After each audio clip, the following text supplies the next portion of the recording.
All right, everybody, welcome back to the Lifey podcast. Today we have our wonderful man Kyle here, who is going to be interviewed about his mission in Ghana, Africa. Yeah. We're super excited for the interview today. This is episode 1 of the podcast. I hope you can come back and watch the other episodes later. But before we start, I'd like to plug the Lifey app itself. Wow, what a great app, guys. You can download it on the Google Play Store, iTunes Store, whatever. Interview everybody. What do you guys think of the app? It's so fun. Just to Amazing. see, yeah. It's so fun to scroll. I know. You can literally interview anyone you want, from careers to missions to funny stories, crazy stories, whatever you want. It's all there. So go and download the app right now. But anyways, that being said, let's get into our interview. Kyle, would you like to introduce yourself a little bit here and we can get started? Yeah, so my name is Kyle Soder. I served in the Ghana Accra West mission from, I started during COVID, so I had a little reassignment at the beginning, but I returned home July of 2022. I've been here at BYU ever since, currently pre-business and trying to get into the global supply chain program. Dang, that's awesome. And where's your reassignment? So my reassignment was Minneapolis, Minnesota. Dang. Yeah. Were you there in the winter? I was there in the winter. That's tough. That is tough. Oh gosh, that's freezing. I thought that was like completely different from It Ghana, was Africa. it was polar opposites. Oh, it was polar God. opposites. Funny story, just like after I got my call to Ghana, my mom was super excited about going out and getting a bunch of mission clothes. So we got all of these super thin pants. We got these the white shirts with the athletic material. Right. Short sleeve white shirts, athletic material, just all of this warm weather stuff. And then I got my reassignment to I was gonna say, Minnesota. how did you no. prep for both of those? Yeah, seriously. That is awful. That's awful. So you just froze? How long Yeah, were I you- was how long I were you was there? I was in Minnesota from September of 2020 to February of 2021. So Wow. Dang, Okay. So good amount. that's crazy. Dang. So tell us a little bit about like your mission, Ghana, like fun facts, anything interesting about the mission itself. yeah, so when I was preparing to go over to Ghana, I was sort of thinking that it would be like the savannah like you see in The Lion King with lions and zebras and giraffes and stuff. That was not the case. Not even close. It was a lot closer to rainforest than it was savannah. It was very tropical.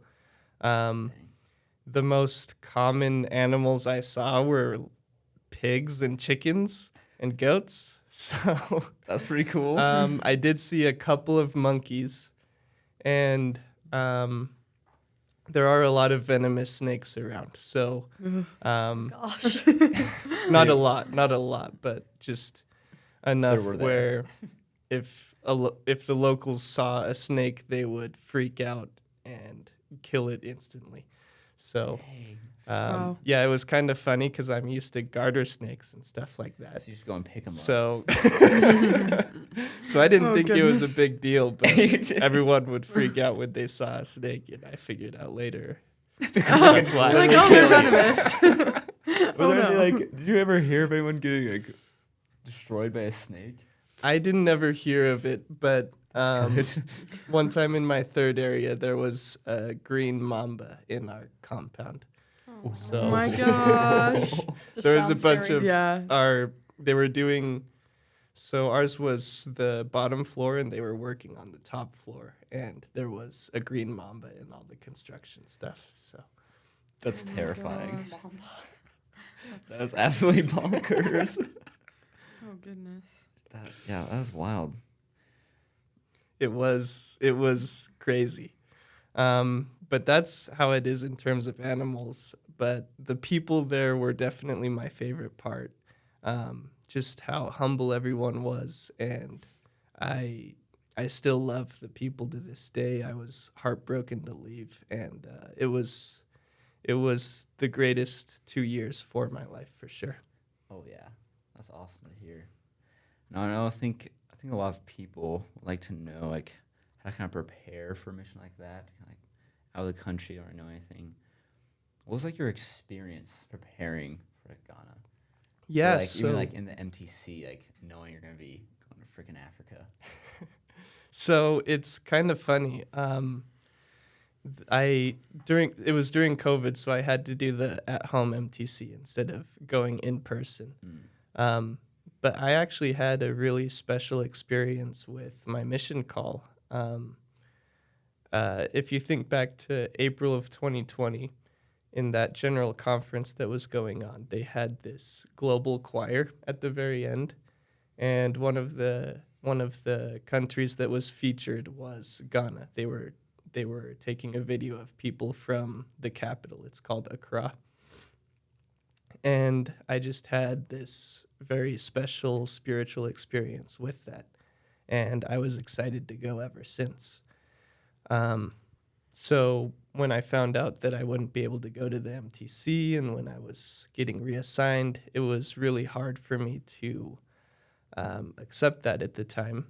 And when I finally got to Ghana, I was so excited to be there that I didn't care that there were venomous snakes around. I didn't care that it wasn't that not all the roads were paved. I didn't care that the food was different. I was just so excited to be there, learning about the country, learning about the people, learning the local language that I was just completely oblivious to all of that stuff. Dang. That's awesome. That's super cool. Yeah. Was your, I guess, going in mindset wise for your mission call, like, were you like kind of expecting to, I don't know, what was your experience with like prepping to put your papers in, getting your call? Because you said it was like a really cool experience. Yeah. So, in high school, like growing up, I was always just expected by my parents to go on a mission. So, unfortunately, I didn't have my own desire to turn in papers and stuff. I was just sort of doing it because my parents told me to. But once I actually got the call to Ghana, I had had that experience in general conference, and I knew that it was where I was supposed to go, and I knew that it was a call that was inspired from God. I was really excited ever since from the very second I got my call. Okay, so your call kind of got you like, gave Oh, you that yeah. desire Oh, a little yeah. bit? Or, Yeah, once I okay. got my call, I was all in. Okay, Game over. that's Yeah. awesome. Yeah, no stopping you now. Yeah. That's awesome. That's really cool. When you got your call, had COVID already become like a thing? Yeah, Then? so I think COVID started in March of 2020, and I got my call in April. So, So it was like right after. yeah. So it was still sort of in that unsurety phase, which the entire of COVID was. Right. But when it initially started, it was supposed to just be a 2-week quarantine and be done. Obviously, that wasn't the case, but Dang, that's crazy. Yeah. yeah. That's super That'd be crazy. tough getting your call and then boom, pandemic. Right. Like, oh, what's oh, gonna dang happen? Like you had your papers in, then it's like, oh, the whole world's changing, and you're like, Yeah. crap, what am I gonna do? Oh my Yeah, gosh. it was tough getting the reassignment to Minnesota. I didn't necessarily go to Minnesota with the best enthusiasm. Yeah. And that was probably the first big life lesson of my mission, that when you get a mission call, you aren't assigned to a place, you're assigned to the position of being a missionary. So Right. Yeah. That's a really That's good awesome. thought. yeah.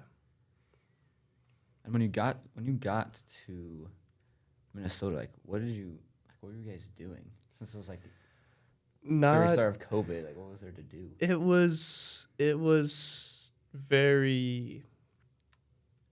was not what I expected when I got there. Oh, I'm sure. I was actually assigned to an area called Rochester, Minnesota. And in Rochester, Minnesota, they have a Mayo Clinic. So every single church member in that ward is pretty much a doctor at this Mayo clinic. Dang. So that was one of the most locked down areas of the mission. So Right. we weren't really we were told that we would stay inside. We were told that we would have to find people through Facebook, and the office elders, they were doing their best to send out advertisements for the church, and then when someone would respond, they would send over a referral to us, and we would start teaching them. But our teaching pool was very limited, so a lot of our time was supposed to be just on Facebook trying to find people. Dang. Yeah. So you basically sat in your apartment all day, every day. Yeah. Oh, that phone. sucks. That would be hard. That I don't would know be if I could so have done hard. that. I would feel trapped. Like I felt Yeah. He's like, yeah, I did. yeah. How was it when you got to Ghana with COVID? Was it, because I know they don't really have as much. Like, Yeah, it was the complete flip side of the coin. There was no restrictions Yeah. in Ghana. I showed up the first couple days wearing a mask, and my companions and the people we taught would be like, What are you doing? "What are you doing? What are you doing?" Did they even like know what was going on, or was They knew they knew it was just not as serious as other things that were going on. I think of the first thing that comes to mind is malaria. Malaria is something that is very common in Ghana, and for the Ghanaians who had dealt with it, it isn't as big of a deal to them as it would if someone like me got malaria. Whenever there was an American that got malaria, they got sent home, or else they were gonna die. Yeah, it's pretty serious. Yeah, Yeah. Dang, so they just don't really care about COVID that much. yeah. It's like, yeah, we got Bigger malaria over problems. here. Yeah. That's true. Weak Americans. Yeah. Oh. And what was it like? What was it like when you got off like the plane and realized you were in Ghana? Yeah, What did so that feel like? So that experience is a little bit of a blur. I remember getting off the plane and stepping into the airport, and I could feel the humidity in the airport. Like Ghana, the weather in Ghana is 85 degrees every day with 90% humidity. It's so hot there. That's crazy. Yeah. Yeah, I came to love it, actually. Yeah, I- love I- it. After I- a while. Yeah, Yeah, after Minnesota. Yeah. just like, Oh my wow. gosh.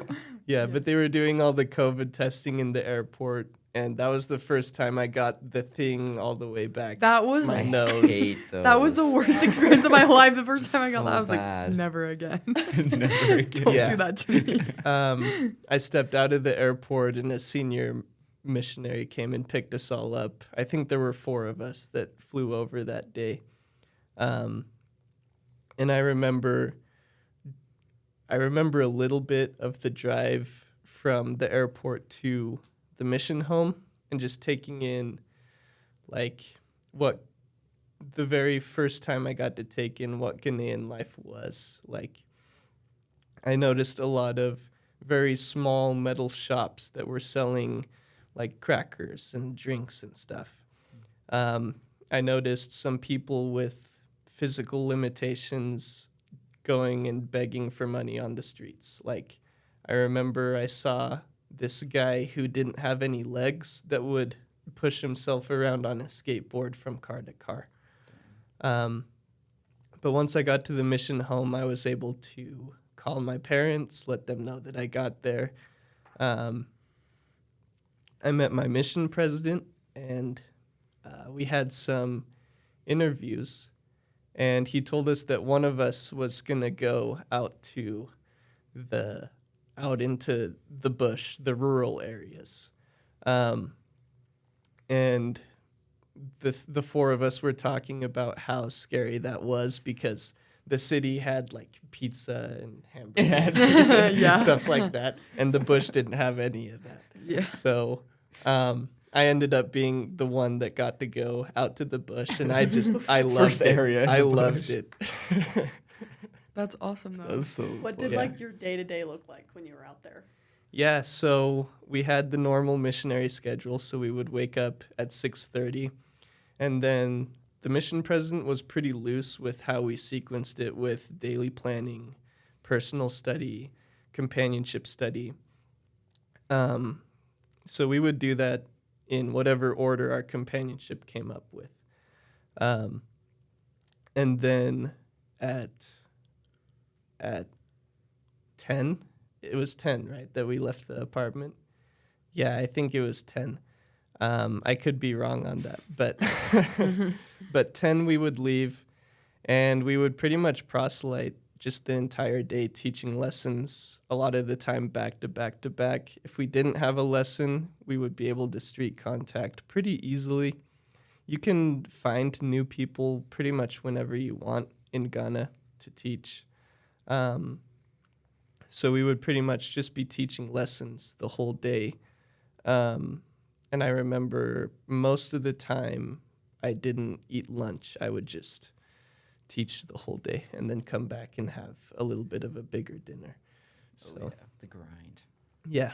Love it. Yeah. That's what it's all about, man.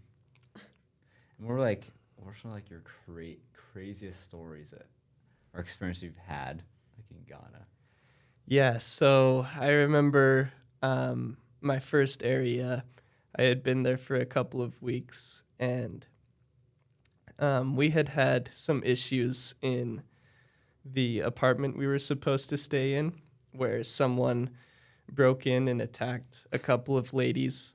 So they moved us out of that apartment temporarily. Were you there when like?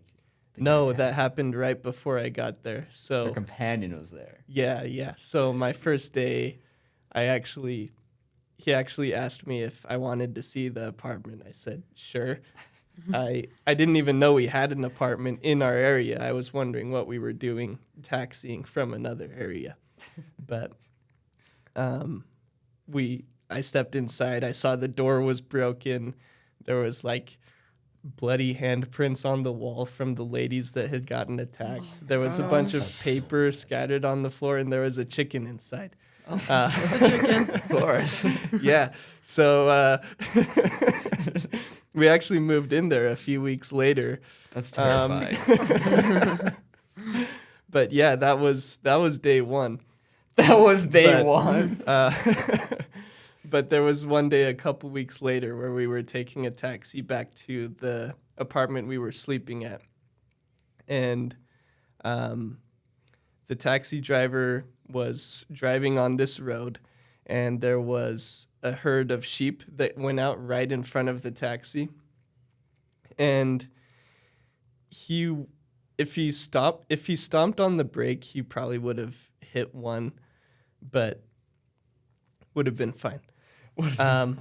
So he like slammed on the brake for a second. He realized he wouldn't have been able to stop in time, so he just slammed on the gas pedal, and he What? went Oh through my the gosh. entire herd No of sheep. way. Oh my gosh. Why would you do that? Oh my That is gosh. crazy. So how did that go? So you just took out some Oh dude's my Yeah, gosh. flock. yeah. You're kidding me. Insane. How like the car like made it clean through like the, Made it clean through. That's so bad. Yeah. That's Yeah. insane. Was it like going over speed bumps or something? It was a lot like going over. Oh. How many sheep would you say there were? I would say probably 25 to 30. Holy crap! They're just all So we done. just You're just like flying made a everywhere. path in the middle of them. Oh my gosh. That's so bad. He's like made up his mind. Yo, I might as well just full send it. Just stomp on the gas. Oh gosh. Yeah. Wow. That's crazy. Was there damage to the car? Like on the front at all? I didn't see the car. Me and my companion just got out of the car as soon as we got back to our apartment and Like, went see ya. straight inside. You're like, okay, that's enough. Yeah, the owner of the flock is probably just pissed. Yeah, No. I would imagine. Yeah. That's so bad. That is crazy. That is crazy. Oh my gosh. Could you imagine seeing that from the side of the road? Oh my gosh, that would be so. Like, you see the car like slow down for a little bit and then just like speed up. Did it just like happen so fast that you didn't really even realize what was going on until it was over? Like, what was that? No, like I was looking out the front windshield and I saw the sheep come out onto the road. Like, oh, sheep. Was there a guy there like leading them or? No, they were so a lot of times the farm animals are just left Like to free graze? roaming. There's no fences or anything, and all the animals would just make it home at night. So there was no one. The owner wasn't around. He was just, Dude, yeah. you're just like only like 5 sheep come back. Oh, no. At night, he's like going. Oh my gosh. Shoot! And he goes to the road and they're just like sheep everywhere. That's crazy. Oh, Oh, poor God. guy. That sucks. Yeah. So bad. What other crazy stories you got? Anything wild? Other crazy stories. I probably have a lot of them. You probably have a lot of them. If I think of some more, then I'll tell them. Okay, what about like conversion stories? I guess like probably the coolest conversion story, or just like a couple of really powerful stories that like really like when you're on your mission, you're like, okay, that's why I'm here. Like that's why I'm here. Yeah, so the very last area I was in the bush my entire mission, and when I was Was at most 20 of the mission months. like was it mostly bush or was it like split like half and half? Like it was about half and half. My mission president just knew that I Just love the liked bush. being in the bush. That's so awesome. And one of the advantages I had in the bush was I actually learned the local language. So, in the capital in Accra, pretty much everyone can speak English. But when you go out to the bush, the education isn't quite as widespread. So there's a lot of people that only speak the native language. So I learned it after like a year being there. And what is the native language? It's called Tree. Tree. Yeah. Dang. So Should I it was. say something in tree right now. So Still remember any of it? yeah, I do remember it. So the way you would say good morning would be mache. And if I was saying it to you, I'm a peer to you guys. So you guys would respond, ya nya. If I was an older man saying it to you, then you would say ya eja. And if I was an older woman saying it to you, you would say ya enna. So Dang, that's That's crazy. cool. yeah. Yeah. Dang. Yeah, but anyway, like back to conversion story. At 20 months, I finally got transferred into the city. And there was this lady that we would teach, and she was a very strong Baptist. She was one of the leaders in her church, and the Baptist church was right next to our church, the Church of Jesus Christ of Latter-day Saints. And she lived right down the road in such a way that if she wanted to come to our church, she would have to walk past the Baptist church that she held leadership roles in. But we would teach her, and she would talk to us for like 2 hours every day. And so sometimes when we had other appointments to make, we wouldn't go see her because we knew it would take like the 2 whole hours. day. Yeah. But I remember she didn't see very well. She was almost blind. And I just had the feeling to give her a Book of Mormon one day. And I was sort of nervous because it would be really awkward to give a blind person a book and tell him to read it. Yeah. So I gave her the book and I told her, okay, this is the book we've been talking about. Go find someone to help you read this book to you so that you can see what the Book of Mormon is all about, because her main concern is that we worshipped Joseph Smith instead of worshiping Jesus Christ. So she started reading the book, and we went back the next day to see her, and she told us that she was in Alma. Dang. The next day? Yeah, Wow. yeah. Holy crap. So I asked her, like, "Oh, who did you get to help read it to you?" And she said that when she opened up the book, she could see the pages. She could see the words on the pages. And she couldn't really see anything else. So that was super cool that she was able to see. And it completely answered her questions about worshiping Jesus Christ as opposed to Joseph Smith. And then I remember after, like, the next Sunday, she made it to church. So we were super excited to finally get her in church. And I remember so vividly, the bishop stood up after the sacrament, and he said that he had this prompting to just take the sacrament meeting a different way. And he said, "Okay, so we're going to actually sing an intermediate hymn right now, hymn 27, Praise to the Man." And Praise the man. and I heard that, and I was like, "Are you kidding me?" We just got this resolved. We So- just got this. We sang Praise to the Man, and then after the hymn, the bishop took the entire rest of the sacrament just to talk about Joseph Smith. Oh my god. Oh no. Sick. And I was like, that could not have gone any worse. But after the sacrament meeting ended, we talked to her like, "Hey, what did you think of sacrament meeting?" And she actually really liked it because it clarified like what we believe about Joseph Smith instead of making it seem like we worship Joseph Smith. So it actually worked out That's awesome. really well. Yeah. And then after some time, she, like, the Baptist people came and tried to get her to come back to church, but she kept coming to our church, and about a month after I went home, she got baptized. So That's so awesome. yeah. That's crazy. That's really cool that she was able to like read the Book of Mormon too. Yeah.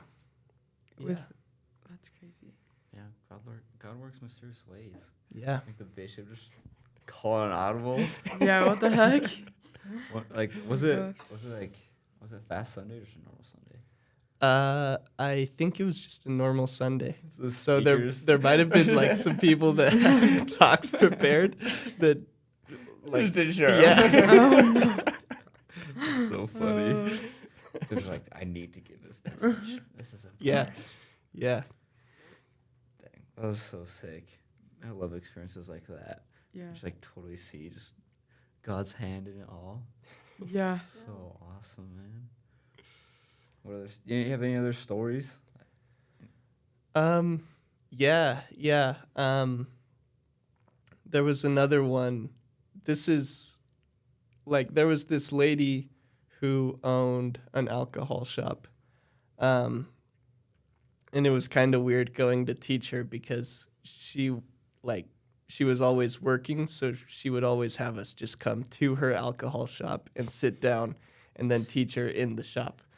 Nice. So that was a little weird.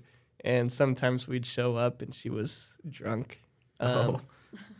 So after some time, I was a little bit like, okay, what are we even doing teaching this lady? She's not coming to church ever. She's not keeping any commitments. She's reading the Book of Mormon, but she's not doing anything else. So I was actually pretty ready to just drop her and start focusing on other people. But my companion, he put his foot down and he was like, "No, we have to teach this lady." So we kept teaching her, and eventually I got transferred out. And I heard a couple months later that she had gotten baptized. And I was like, wait, how? Wait, how? how did How does that this work? how did this happen? And like apparently she had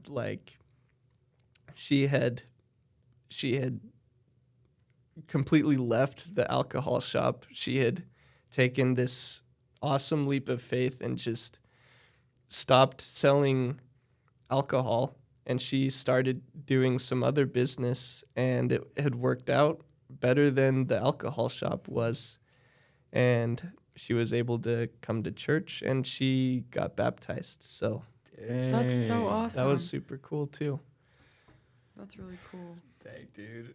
The leap of faith story is always the greatest. Yeah. So Yeah. cool. Just like, God Yeah. blesses you so much when you take a leap of faith like that. Yeah. Yeah. It's so awesome. When you make like a sacrifice of like the worldly things that you're focused on and go all in, like that's just when you're like yeah. the most blessed. Yeah. That's It's crazy. hard though. It's really It's so Yeah. hard, but it's so cool to watch. Like I Yeah. feel like it's just so inspiring to watch someone be converted. It almost converts you even more. You know what I mean? Oh, Yeah, yeah, for sure. 100%. Like it's just like, yeah. That's awesome. That was a super cool story.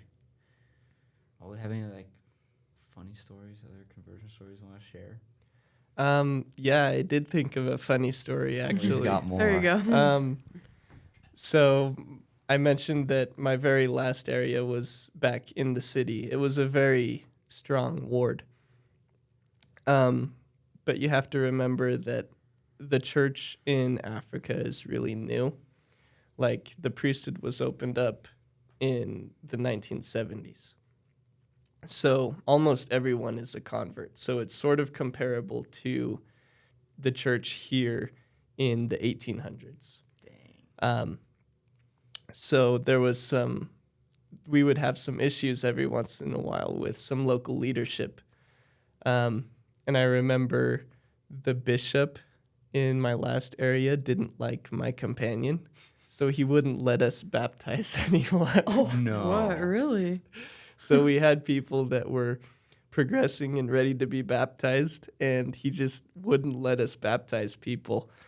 And my companion got transferred out, and I had a new companion coming in, and I was sort of just getting him ready, like, hey, we've got this bishop. He's a huge problem. He won't let us baptize people. And we had a meeting with him the next day, and my companion had heard all these things. And I remember sitting down in the meeting with the bishop, and the bishop looking at both of us and being like, all right, so, and he just names off the list of people that we had been teaching, and he's like, they all need to get baptized immediately. Oh my god. Like, yeah, dude. That's what we're trying to do. We've been waiting.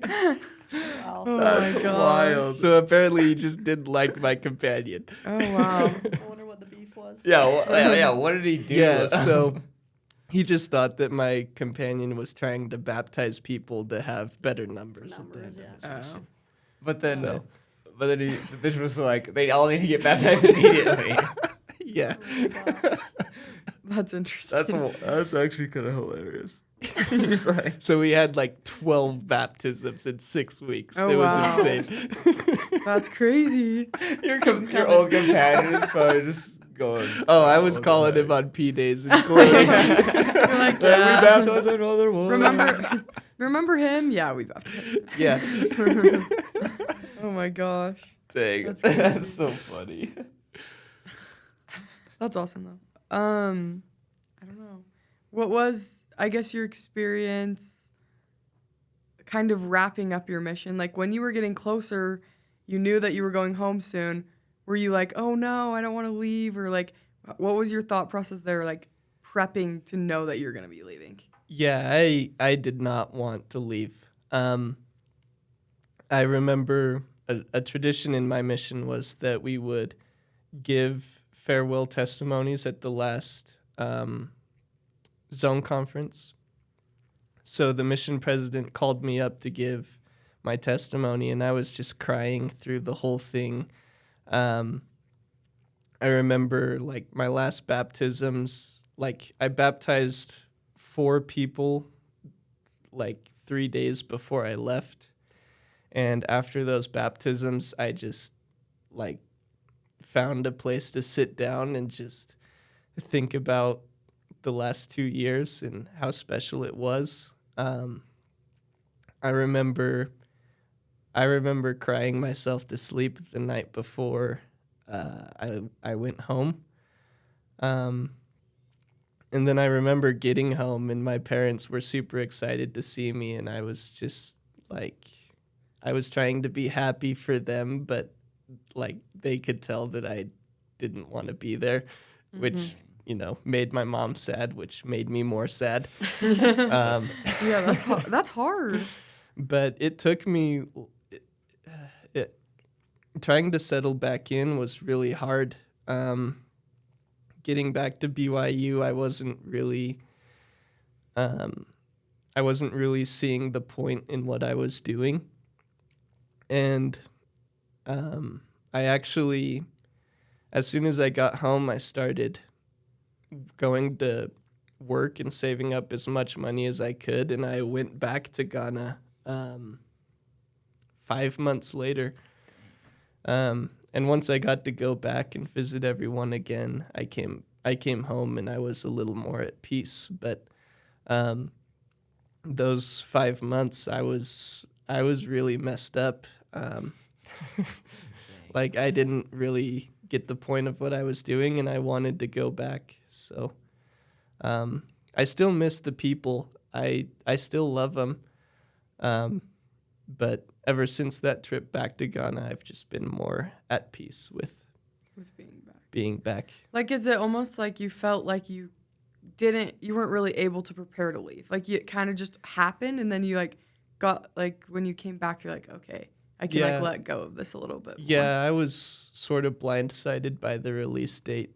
A lot of the stories of missionaries who are leaving that day are pretty funny. Like my dad, like made a conscious effort not to think about his release. So he was proselyting one day and realized that he had to catch a flight that night and he hadn't packed anything. He ran back got everything and loaded it up. But he forgot his plan. but I knew it was coming. And I was sort of just in denial that it was coming. Yeah. So when it actually came, I wasn't really prepared to go back and start focusing on building up what I was gonna do the rest of my life. Yeah, that's something I've heard a lot. It's a really hard adjustment back. I guess I would ask, like, what's your number one thing you learned from adjusting, or like tip of advice, like someone that's struggling like this, what should they do? Yeah, so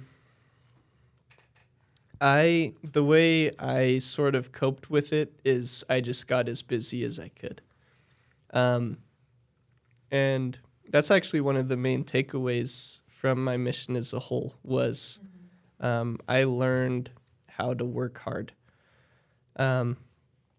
So when I got back home, I decided that I would sort of distract myself from wanting to be back in Ghana by working as hard as I could. Mm-hmm. So I started going to work and just picking up as many hours as I could a week. In my downtime, I would find other jobs that I could do. So staying busy was a big part of it. And for the takeaways from my mission, it was definitely hard work and obedience to the mission rules. A common phrase that I hear is obedience brings blessings, and that's true. A phrase that me and my companions sort of lived by was exact obedience brings miracles. So we would try to be exactly obedient and work as hard as we could, and we were able to be blessed with we were able to see a ton of miracles throughout our mission, and getting back that hard work, that work ethic has definitely blessed me. Oh yeah. That's awesome. That's really cool. Yeah.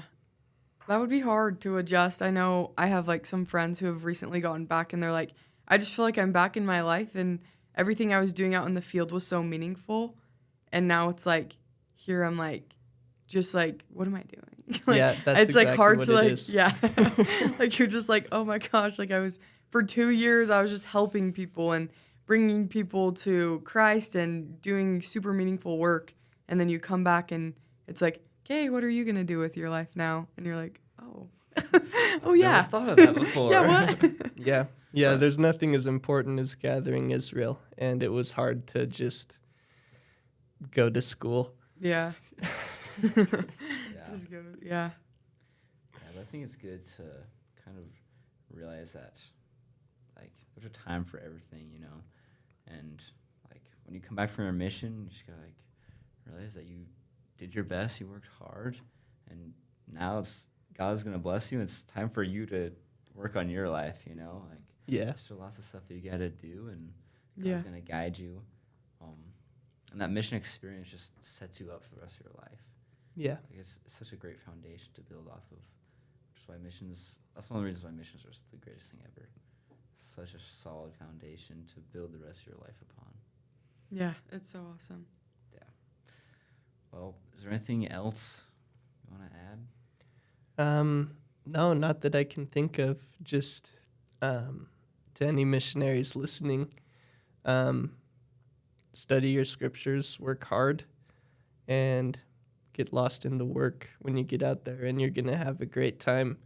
And if you're getting to the end of your mission, and if leaving your mission is harder than leaving home was, then you did your mission right. Oh man. Yeah. That's so Dang, far. amen. Yeah, that's so true.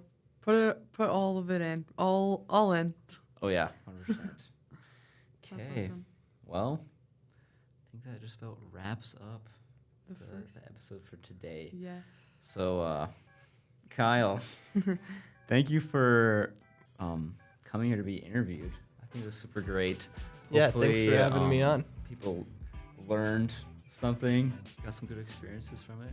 I'll see you in the next episode. Remember to download Lifey, the Lifey app. Such a great app. You can watch a ton more stories about missionaries, just like Kyle, on literally every mission in the world. So if you want to learn more, download the Lifey app. And go record yourself. Yeah, you can go record yourself. You can share your own stories, Yeah. help other people out as well. Yeah. It's great. Yep, it's super awesome. Okay, sweet. All right. All right. Thanks, guys. That's a wrap.